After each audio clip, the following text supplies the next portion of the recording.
count on. WGAL News 8 Today starts now. We have windy conditions this morning, then snow moving in tonight. I'll let you know when it ends and how much to expect. Breaking news overnight, a shooting in York County leaving one person dead, another hurt, where police found the suspect. And several students are detained after a gun was found inside Central Dauphin East High School.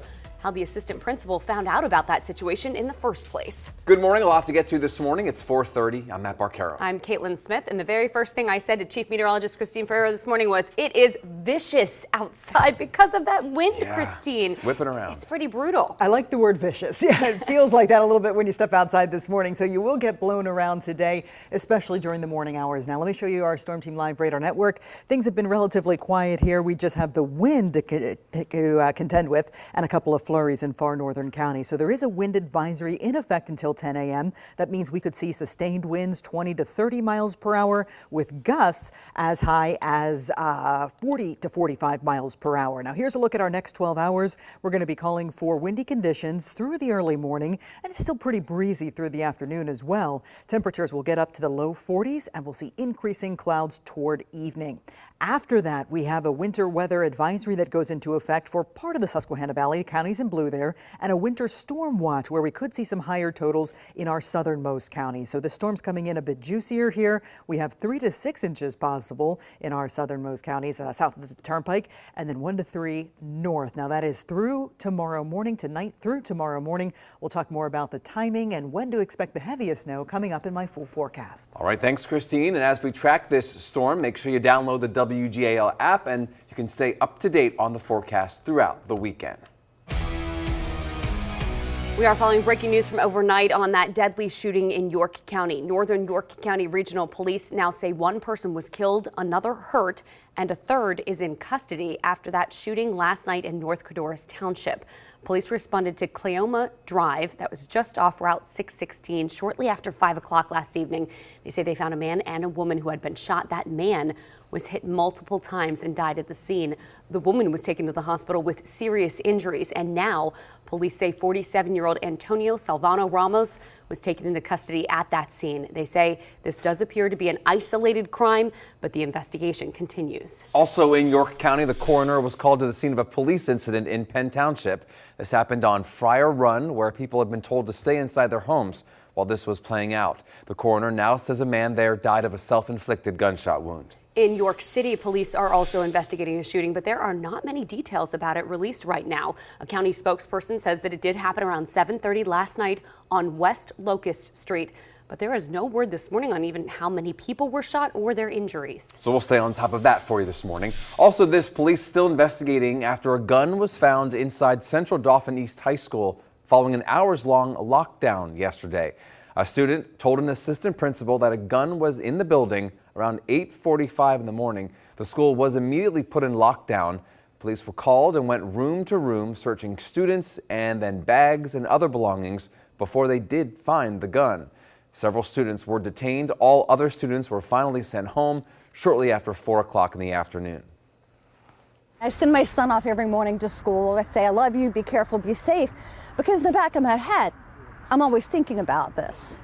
And I'm really thankful that a student was able to come forward. I shudder to think what would have happened had that not occurred. We might be looking at a totally different situation here on this campus. So police have not released any information about the students who were detained. Today is already a scheduled in-service day, so no students will be at the school today. There's no school on Monday because of President's Day, so students will return to the building on Tuesday. That's when administrators say that the students can collect any belongings they had to leave behind yesterday. Dauphin County Magisterial District Court Judge Sonia McKnight has now been arrested on attempted murder charges. McKnight is accused of shooting a man in the head while he was sleeping in his Susquehanna Township home. This was back on February 10th. The victim survived but is blind in one eye. Now, because McKnight serves as a judge in Dauphin County, the district attorney there turned over jurisdiction of that case to Cumberland County, the DA there, who announced these charges yesterday. The Delaware County man accused of killing and beheading his father before being arrested in Lebanon County is facing some more charges. The new charges against Justin Moan include 3 counts of terrorism, robbery, and firearms not to be carried without a license.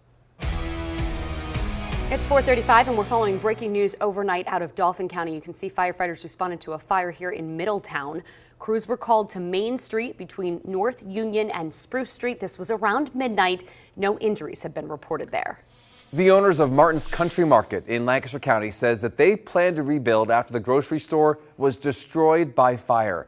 We watched it here play out as breaking news yesterday morning. The fire started around 4 o'clock in the morning, so almost 24 hours ago.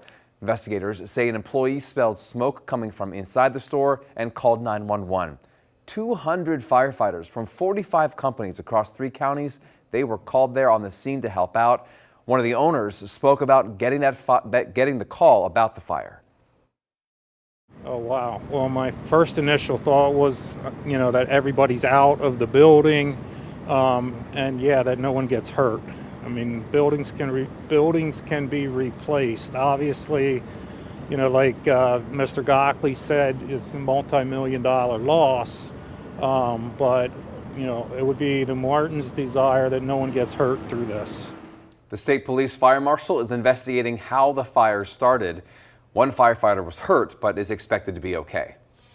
It is the final countdown now for the start of Thon, that Penn State dance marathon that raises millions of dollars for cancer research. Hopefully all the students are stretching out this morning, getting ready. Maybe getting some rest still. Right.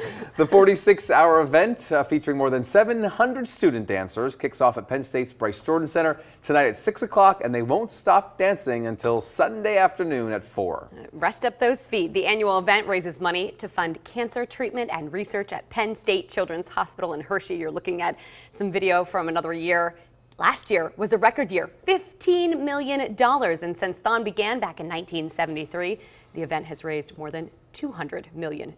Quite an accomplishment. Oh yeah, we'll see what they raise this year. And we will be at Thon all weekend long, starting this afternoon on News 8 at 4 with live reports from Jerry Gish and Michael Fuller. They'll be at the Bryce Jordan Center. Then join us tonight at 7 o'clock for a News 8 special called Why We Thon.